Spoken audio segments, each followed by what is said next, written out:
Everything felt heavy, like I was failing as a mom, as a woman, and as a human. Here's the thing. I thought the problem was my kids not listening or the ticking clock. But the truth, it wasn't just the external stuff. It was so much deeper than that. It was our lifestyle, the things in our home, the clutter in our schedules, and even the stuff in our refrigerator. Welcome to Her Unraveled Life, the podcast for kingdom women ready to break free from feeling stuck, overcome self-doubt, and step boldly into their God-given calling without the overwhelm. I'm Amy Wadlington, a Christian life coach and spiritual mentor, here to help you transform your mindset and find clarity. If you're ready to finally experience the breakthrough you've been longing for, you're in the right place. Let's jump in. Hey friend, welcome back to Her Unraveled Life. If you tuned in last week, we talked about 10 things stealing your peace and practical ways to get it back. This week, we're narrowing it down and diving into 5 surprising things that are also stealing your peace. And these aren't the usual suspects. We'll not only uncover what's stealing your peace, but also explore simple habits and hacks to fix it. Because let's face it, when life is filled with chaos, peace feels like an impossible dream. But here's the thing. Once you finally find peace, life doesn't seem so heavy. You can even look back and laugh at the moments that once felt like they would break you. Let's dive in.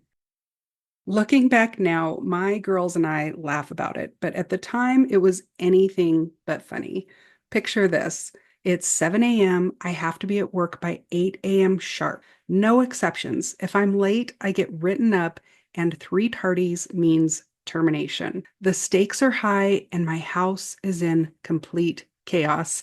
The girls had trouble falling asleep the night before, so I'm running on 4 or 5 hours of sleep. One of my daughters won't get out of bed, and the other has misplaced her homework folder again.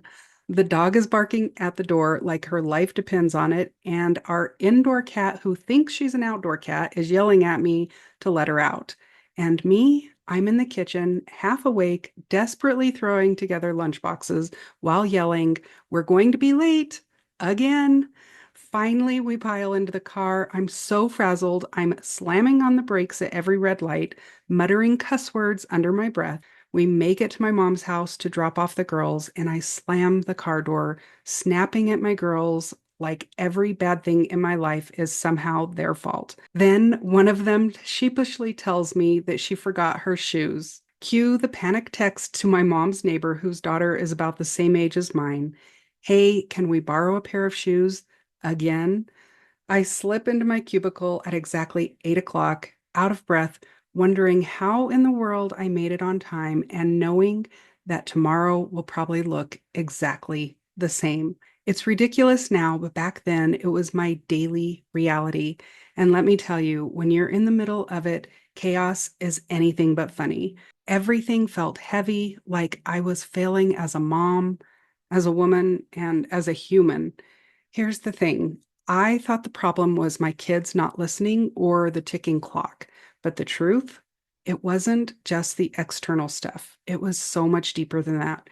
It was our lifestyle, the things in our home, the clutter in our schedules, and even the stuff in our refrigerator that was secretly stealing our peace. It was the lack of rest in general, but also the right kind of rest.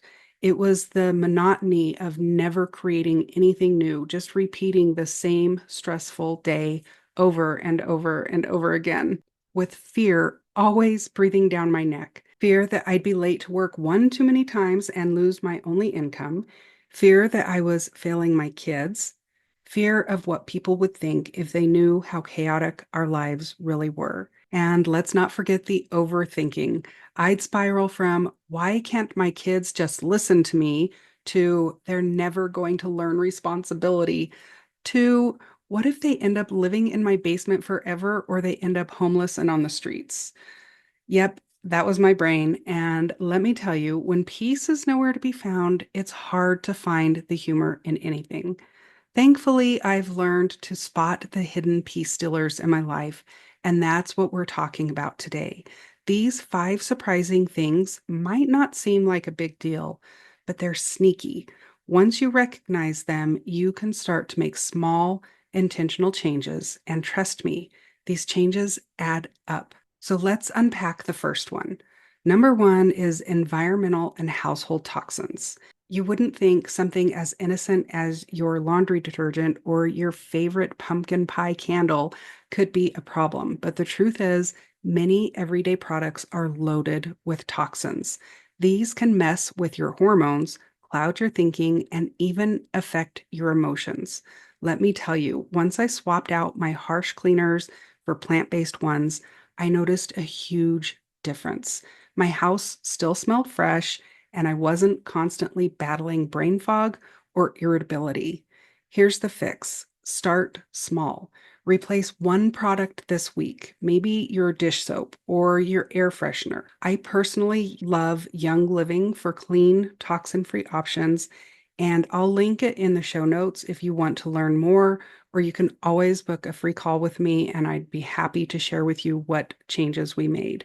Some examples are you can swap chemical cleaners for plant-based ones. I love Thieves Household Cleaners. I have a whole blog post of natural cleaners that I use for my home in every room.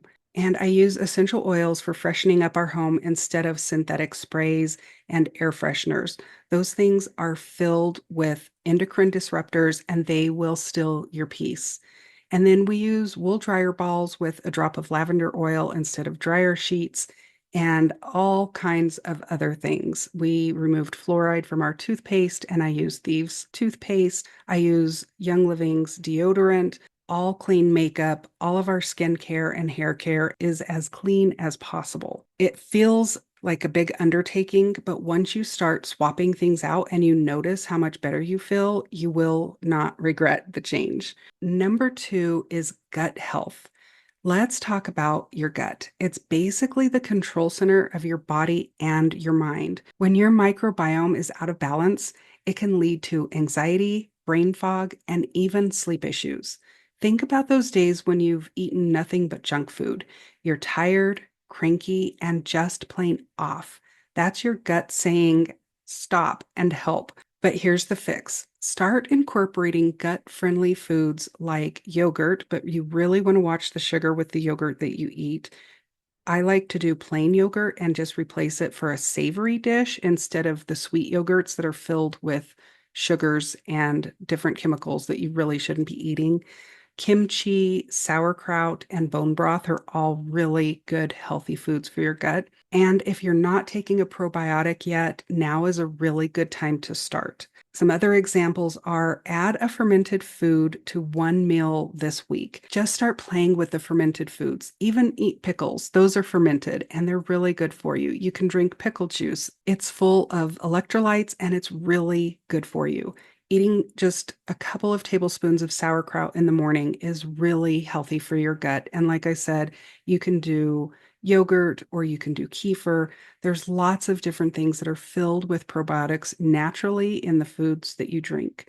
You can also drink water with lemon first thing in the morning to support your digestion and help flush toxins out of your body.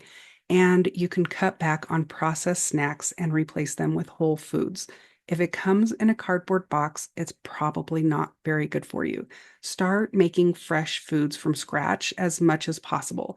Even if it's a muffin recipe, instead of grabbing crackers to eat, make some muffins. Or instead of buying a box of cookies, make some cookies. It's great for your family and it's great to spend time with them, but it's also so much better for your gut than eating a whole bunch of stuff. Now, if you need convenience in your life, because I've been there, where I needed to have that convenience and something quick, just make sure that what you are buying has a few ingredients as possible. So you want to make sure that there's no more than 5 ingredients, for example, in any boxed foods that you eat. And then the third surprising thing that's stealing your peace is too much input.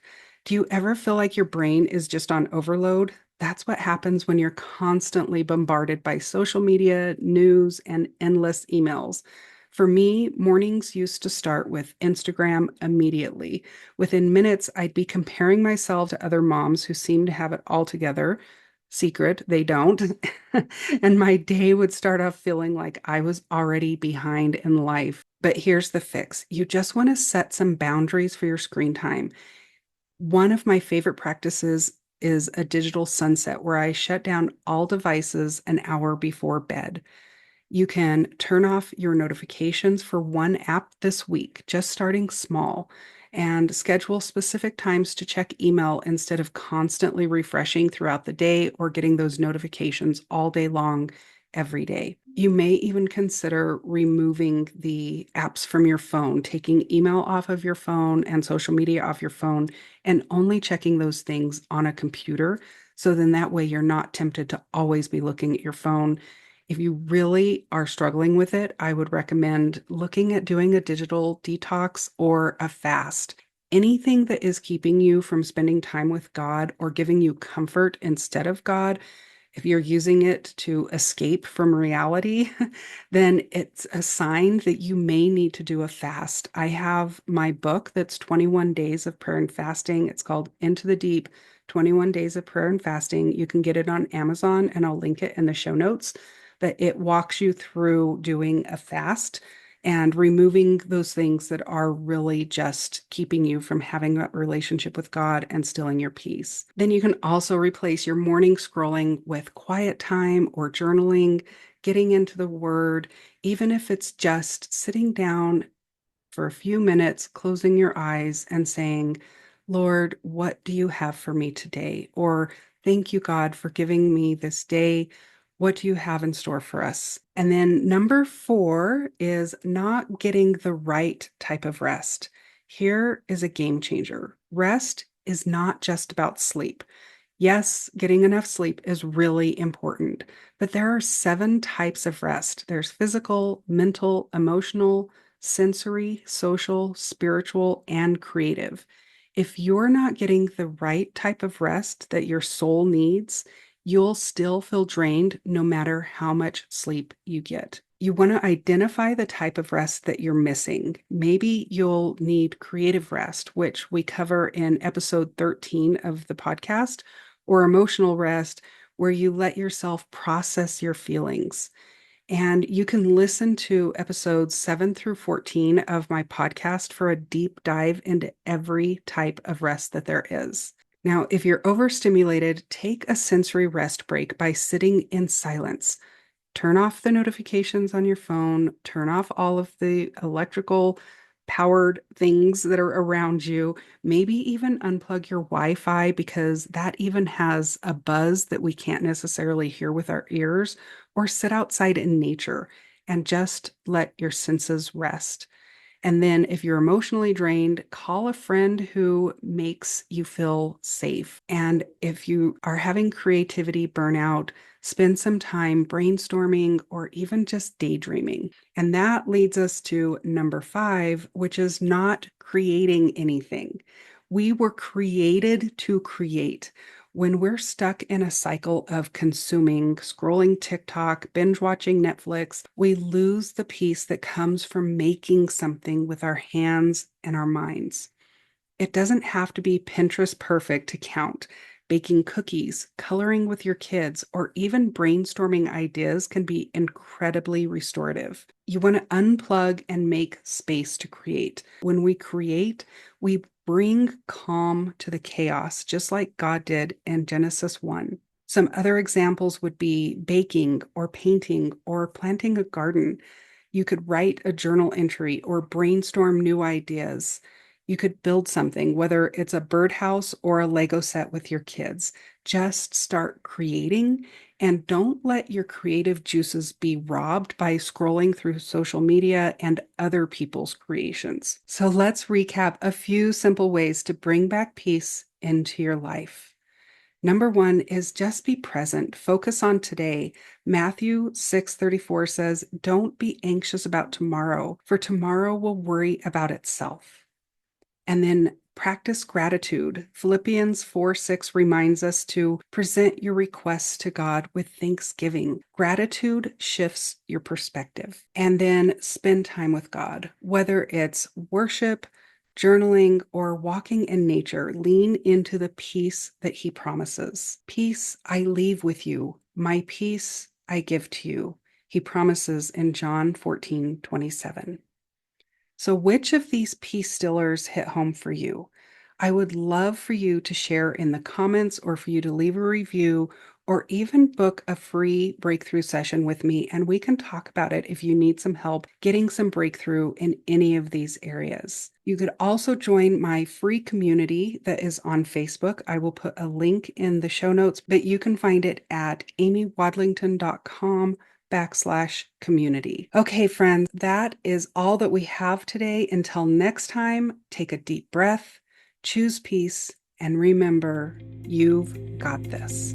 That's it for today, friends. Before you go, I just want to say, if this podcast has blessed you, the best way to thank me is to leave a written review over on Apple Podcasts, or give it a 5-star rating wherever you're listening. And don't forget to hit follow so you never miss an episode. The other thing you can do is share it with a friend. Not only does this bless me, but you're helping spread this message to someone else who might need to hear it. And hey, before we wrap up, let me remind you of something really important. You have come so far. Look at how much you've grown. There hasn't been one challenge you haven't overcome. You are strong, capable, and so gifted. God has an incredible purpose and plan for your life. Remember, you are a daughter of the one true King. You are His masterpiece, and your story has the power to inspire others. Be proud of the woman you are and the one you are becoming. And don't forget, you didn't go through everything you've gone through for nothing. These tests will become your testimony. Your mess will become your message. You were born for such a time as this. Thank you so much for being here with me today. Until next time, friend.